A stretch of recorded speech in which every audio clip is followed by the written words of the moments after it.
ప్రభుత్వం మారింది కదా, తిరుమల తిరుపతి దేవస్థానం మీద మీ ఒపీనియన్ ఏంటి? ఎలాంటి చేంజెస్ ఉండబోతాయి అనుకుంటున్నారు మీరు? అలా ఉండాలి. హ్మ్. చాలా మార్పులు రావాలి.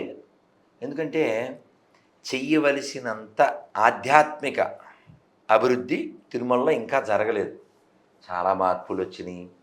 అన్నదానం కావచ్చు, ఉచితంగా తలనీలాలు కావచ్చు, చాలా కాంప్లెక్స్ల్లో ఇదివరకు అంటే 30-40 ఏళ్ల క్రితం మొక్కు తీర్చుకోవాలంటే ఏదో వాళ్ళకి డబ్బులు ఇవ్వాల్సి రావడం. ఇప్పుడు కూడా ఇస్తుంటాం, అది వేరే కథ. కానీ ఓ సిస్టమ్ ఉంది ఇప్పుడు. మళ్ళీ ఆ పెద్ద కళ్యాణ కట్టలోకి వెళ్ళక్కర్లేకుండా ప్రతి కంపార్ట్మెంట్లోనూ చిన్న చిన్నగా అదొక ఏర్పాటు, అదొక సౌలభ్యం ఉంది. చాలా ఆనందం అది. తిరుమల అంటేనే వైకుంఠం, ఆ సంతోషం, ఆనందం, ఆ ఫీల్. అయితే కొన్నాళ్ళుగా అది నాశనం చేసి ఇష్టారాజ్యంగా చేశారు.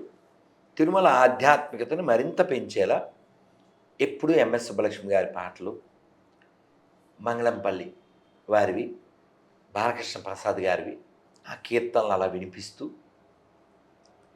ఎలాగా ఘంటసాల గారి భౌతిక సాయంత్రం 4ంటికి వేస్తారు, ఇప్పుడు కూడా వేస్తున్నారని అనుకుంటాను. అలా వాటిని ప్లే చేస్తూ మెట్ల మార్గంలో గోడల మీద గోవిందనామాలు ఉండేవి. గొర్రెలు గవర్నమెంట్ ఉన్నప్పుడు అవన్నీ కొట్టేశారు. సో మళ్ళీ గోవిందనామాలన్నీ రాయిస్తూ అందరి చేత ఖచ్చితంగా మ్యాండేటరీ. ఇప్పుడు అన్నదానం కాంప్లెక్స్ వెంగమాంబ అన్నసత్రం, అందులో ప్రతి ట్రిప్పు భోజనానికి ప్రసాదానికి అన్నప్రసాదానికి కూర్చుని లేస్తారు కదా, అప్పుడు 2 నిమిషాలు సంకీర్తన చేయించాలి. ఎందుకని? కేవలం తినేసి వెళ్ళిపోవడానికి సత్రం కాదు, స్వామివారి స్థలం కాబట్టి. శ్రీ శ్రీనివాస గోవింద, శ్రీ వెంకటేశ గోవింద. ఎందుకంటే శాస్త్రం చెప్పింది భోజనకాలే హరినామస్మరణ గోవింద గోవింద. అలా భోజనం దగ్గర మంత్రాన్ని జపింపజేస్తూ, అలాగే క్యూ కాంప్లెక్స్లో పెట్టి దిక్కుమాల ఫ్యాన్లు, ఎప్పుడో 40-50 ఏళ్ల క్రితం ఫ్యాన్లు పెడతాడు. వాళ్ళు పక్కన వాళ్ళతో ఏం మాట్లాడడానికి ఉండదు, భజన చేస్తే కూడా వినపడదు. అర్జెంటుగా పాత సామాన్లోకి అవి అమ్మేసి, ఎలాగ ఓనర్సే కాబట్టి ఆ కంపార్ట్మెంట్లో కూర్చునేది. ఓనర్స్ అంటే ఎవరు? భక్తులు. పని వాళ్ళకి ఏసీ ఉంటుంది, ఓనర్స్కి ఉండద్దా? కాబట్టి అన్ని కంపార్ట్మెంట్ ఏసీ చేసేయండి, సైలెంట్గా ప్రశాంతంగా ఉండాలి, అందరూ చక్కగా భజన చేయించాలి. ఒక మనిషిని పెట్టండి, అందరితో గోవిందనామాలు చెప్పించండి. తినేది ఎవరి సొమ్ము? స్వామివారి సొమ్ము కదా. మరి ఇప్పుడు ఎవరన్నా నీకు లిఫ్ట్ ఇచ్చాడు అనుకో, థ్యాంక్స్ అంటావు ఎంత మొహం వేసుకుని. మరి స్వామివారు నీకు ప్రసాదం పెడుతున్నారు, నీకు ఉద్యోగం ఇచ్చాడు, నీకు ఓ బాడీ ఇచ్చాడు, కాబట్టి ఆయనకి థ్యాంక్స్ చెప్పడం అంటే ఏంటి? భగవన్నామం చెప్పడం.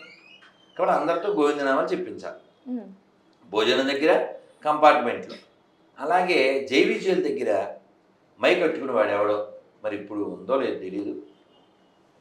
అసలు మనం తిరుమల వెళ్ళామంటే ఎన్ని ఏర్పాట్లు చేసుకోవాలి? ముందు డబ్బులు చూసుకోవాలి, రైలు లేదా బస్సు, ఈ టికెట్లు డబ్బులు, తర్వాత దిగాక పైకి వెళ్ళడం, మళ్ళీ వెయిట్ చేయడం, మళ్ళీ దర్శనానికి టికెట్లు, పిల్లలు, గొడవ, గోష్ఠి, ఇవన్నీ చూసి వెయిట్ చేసి చేసి చేసి అమ్మయ్య వెండివాకిలు దాటాం, వరదాస్వామి వారిని దాటాం, బంగారు వాకిల్లో ప్రవేశించాం. అక్కడ 3 క్యూ లైన్లు ఉంటాయి. మనం మధ్యదాంట్లోకి వెళ్ళకూడదు, తొందరగా దోసేస్తారు, అటు ఇటుకి వెళ్ళాలి.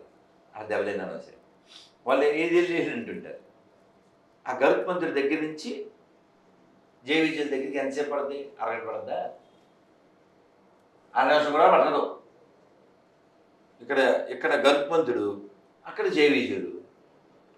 ఈ కొద్దిసేపులో వాడు ఒక పిల్లోడిని పట్టుకుని, ఆవిడ ఒక పిల్లోడిని పట్టుకుని, వాళ్ళు శరీరంలో ఓపుకున్నా లేకపోయినా పిల్లల్ని నాన్న చూడు నాన్న, నాన్న దేవుడు నాన్న, లే నాన్న లే అని లేపుకుంటూ ఈ అడావిడిలో వాళ్ళు ఆ సెకండ్స్లో స్వామిని చూసి మనస్సును అక్కడ పెట్టి వెళ్ళాలి. ఈ లోపల వీడి పనికి మాలోడు మైక్ పెట్టుకుని జాగండి చెప్పు తీసుకొట్టాలి. మొన్నే కళ్యాణ వెంకటేశ్వర గుడి దగ్గరికి వెళ్ళి వీళ్ళు పోయాక అలా చెప్పేవాడు లేడు. అక్కడ రాశారు, మనసులోనే శ్రీవారిని మౌనంగా జపించండి, స్మరించండి. ఇలా తెలివితేటలు. అసలు పూర్వం ఒక 50 ఏళ్ళ క్రితం, 40 ఏళ్ళ క్రితం ఎక్కడో శ్రీకాకుళం నుంచి తిరుమల వెళ్తే, లేకపోతే తెలంగాణలో నిజామాబాద్ నుంచి తిరుమల వెళ్తే వాళ్ళు అక్కడ మొదలు పెట్టేవారు, గోవిందా గోవిందా అని మొదలు పెడితే చివరికి ఇంటికి వచ్చే వరకు గోవింద గోవింద గోవింద గోవింద అంటూనే ఉండేవారు. ఎందుకు అనాలంటే నువ్వు మనిషివి కాబట్టి, నీకు నోరు ఉంది కాబట్టి, నువ్వే అనగలవు కాబట్టి, అన్నమై చెప్పాడు కాబట్టి.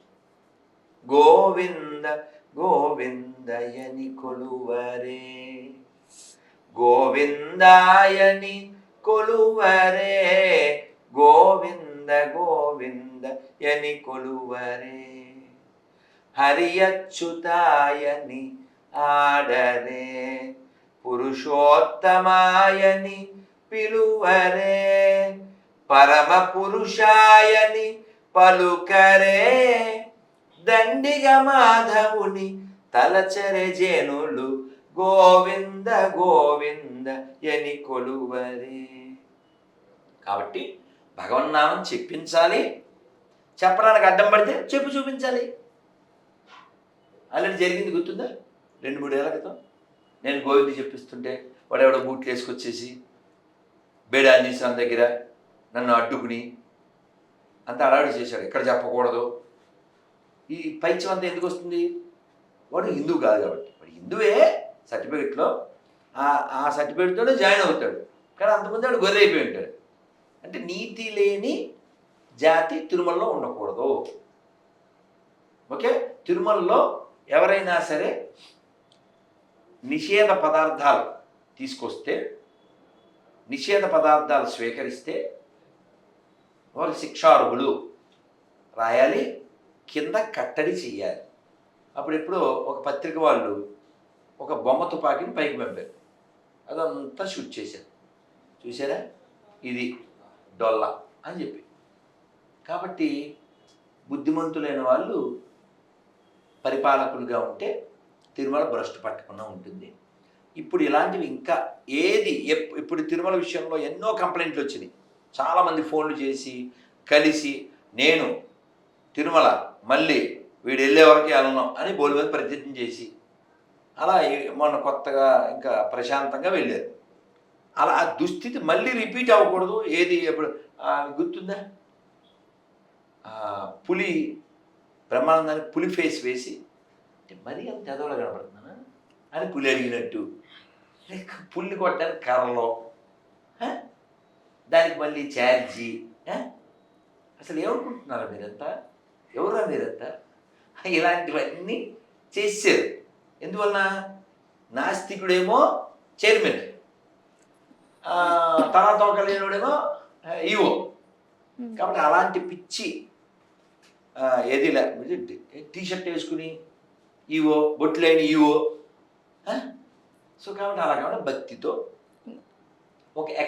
ఒక ఎగ్జాంపులరీగా, అంటే పివిఆర్కే ప్రసాద్ గారు, ఓ ఎల్వి సుబ్రహ్మణ్యం గారు, అలా చక్కగా స్వామివారిని ఎలా how I can please supreme lord, ఇలా ఎన్నో మార్పులు చేయొచ్చు. కావాలంటే చక్కగా పవన్ కళ్యాణ్ మొన్న చూడండి, మీ సలహాలు ఇవ్వండి అని అడిగారు. అలా తిరుమల విషయంలో బాక్సులు పెట్టండి అన్ని చోట్ల, అక్కడ రాయడానికి సరిపడా పెన్ను అది పెట్టండి. పెడితే చక్కగా వాళ్ళు అందులో డ్రాప్ చేస్తారు. వాటిని తీయండి, నిజాయితీగా పనిచేయండి. ఇప్పుడు మంత్రులు పోయారు, ముఖ్యమంత్రులు పోయారు, స్వామివారితో పెట్టుకుని ఎవడు పిచ్చి వేషాలు వేసి ఎవడున్నాడు? ఎన్నిసార్లు చెప్పాను నేను. అక్కడ ఉన్నది ఎవరు? వెంకీ, మహా పెంకి, పెట్టుకున్నోడు కల్లా పగిలింది టెంకి. Don't behave like a monkey. So కాబట్టి ఆడి మంత్రి ముఖ్యమంత్రి అని తేడా ఏం లేదు. సో మీరు గమనించారా? ప్రమాణ స్వీకారం అవగానే ముఖ్యమంత్రి అక్కడికి వెళ్ళి మంచి మాట అన్నారు. ఏంటది? ప్రక్షాళన తిరుమలతోనే ప్రారంభిస్తా, నెంబర్ 1, అప్రిషియేట్. ఇంకో మాట ఏంటి? నువ్వు ఏ దేవుడితో అన్నా పెట్టుకో, తిరుమల దేవుడితో పెట్టుకోవద్దు. భక్తి ఆ భయం ఉండాలి. ఏదేదో నేను పర్మనెంటు, నేను ఏలత, ఎవడేలేదు ఈ భూమి మీద? ఎవడరా ఉండేది? ఎవడు ఉండేది ఇక్కడ? ఎవ్వడు ఉండడు ఇక్కడ. ఇవాళ చేయరు, రేపు ఎవరిందా ఫైరు, కట్టాలని వైరు. ఇప్పుడు రామోజీరావు గారు ఎంత సంపాదించండి? లక్షల కోట్లేమో. మరి నెయ్యేసి ఆయన ముఖం మీద, బాడీ మీద చుట్టూ ఇంతంత కర్పూరం ముద్దలు పెట్టి తగలబెడిసారు, బుడిదైపోయాడు, అన్నీ అయిపోయింది.